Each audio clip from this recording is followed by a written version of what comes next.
You guys want to hear about Night Stalker stuff, don't you? Yeah. What do you want to hear? I don't. All right, well, Gil, so this was March 17, 1985, St. Patrick's Day. The luck of the Irish wasn't with Maria Hernandez that night.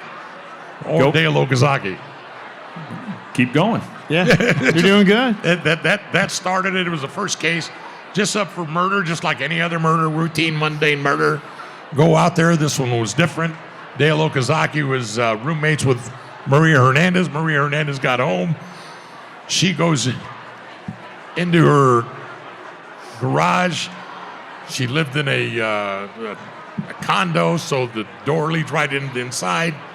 She heard a deliberate noise. He made a deliberate noise.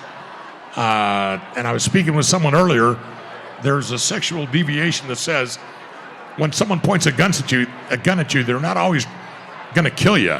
They want to see that frightened look. Well, he did it intentionally. And she said, no, put her hands up in front of her. She didn't do it like he said. He pulled the trigger. She went down. He thought he had killed her. The bullet hit the gun, hit the keys that were being held in her hand, penetrated her hand but didn't exit. She went down the ground. The door was already unlocked. He went inside. She got up, hit the door, ran out the garage, and if she's running down as she's running away, if you were in a theater eating your popcorn, you'd go, "Run, Maria, run!" And then she hears that second gunshot inside, and she runs towards the front of the apartment. And you're saying, "No, don't be stupid, Maria, run the other way." She ran to the front. That second gunshot was when he killed her roommate. And same thing. First, we found contusions in the back of her head. He hit her in the back of the head with a gun first. She went down in the kitchen. There was a kitchen counter there. She then put her hands on the kitchen counter, lifted her head up to see where he's at.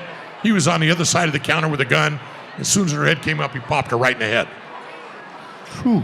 He then leaves out the front door, sees Maria out there. There's a car. They start playing cat and mouse, going back and forth one way or the other. And finally, she just throws her hands up in the air and says, "Hey, you already shot me once. Don't shoot me again." So he then very casually puts the gun down by his side and walks away. And that was the very first murder. And that told me that night there's something different. Why didn't he kill her? Why did he let her go when he could have? She wasn't afraid the next time. You know, why did he shoot her in the head? Why didn't he shoot her in the back of the head when he had her inside? An hour later, Silene Yu was inside of her vehicle. She stopped, and this is probably about 2 miles away from where the first murder occurred. Cops get there, Monterey Park, different jurisdiction. They get there because neighbors have called in a fight between boyfriend and girlfriend, and what has happened is she's driving, he blocks her, she puts the car in reverse, backs into another car, so she's stuck.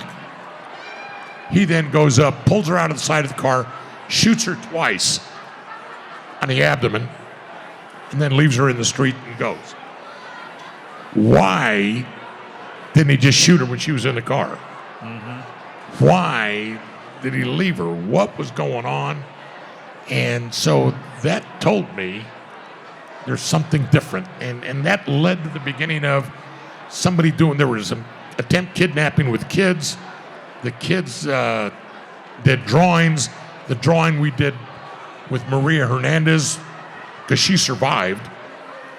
And she said, this is what the suspect looked like. The kids did an identikit. Nobody in here will remember identikit. That's where they used to use the old acetate layovers. Oh, yeah. Yeah. So the guy said, "Hey, I just did a child abduction. Here's what she said." And they looked like they were done by the same person. And you look at the physical descriptions, they were the same.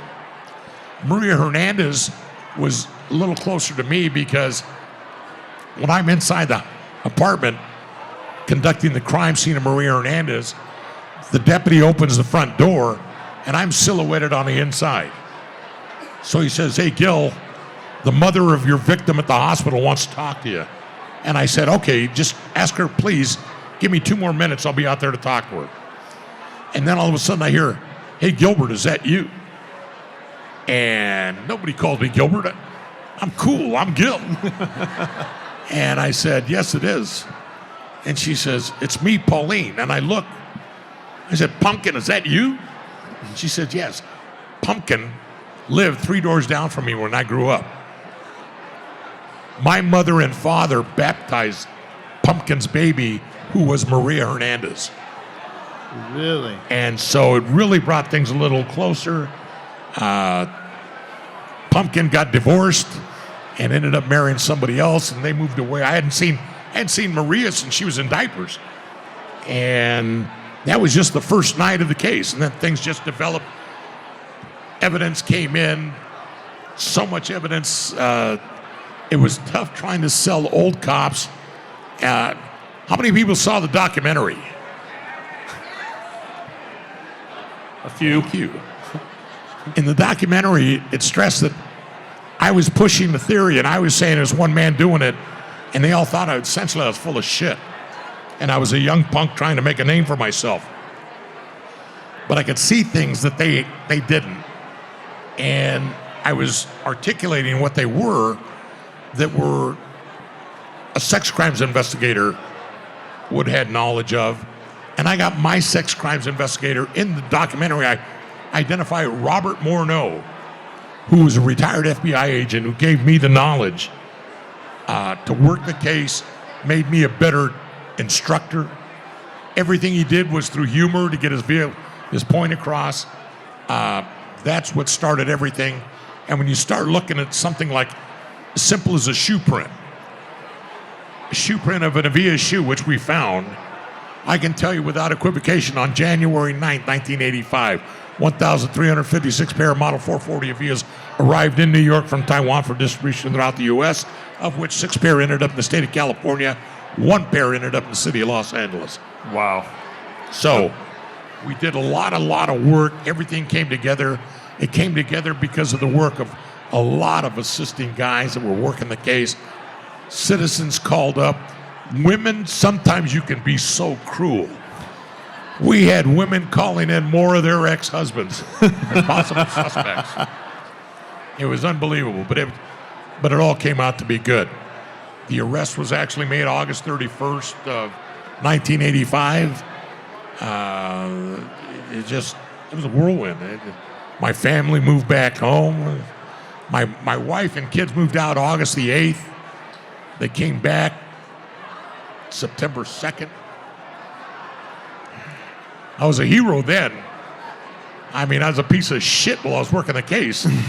I was a hero, and it was all right. I said, oh, yeah, now you want me. Now I'm in the news. Now it's good. So your family moved out because of just how immersed you were in the case? The time, the dedication?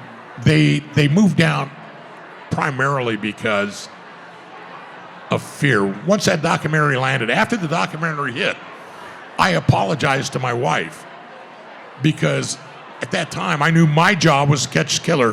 Her job was the house and the kids. I never thought about the fear factor. She was scared to death, and she was scared for the kids. I was never fearful because I had a gun, I had partners. Right.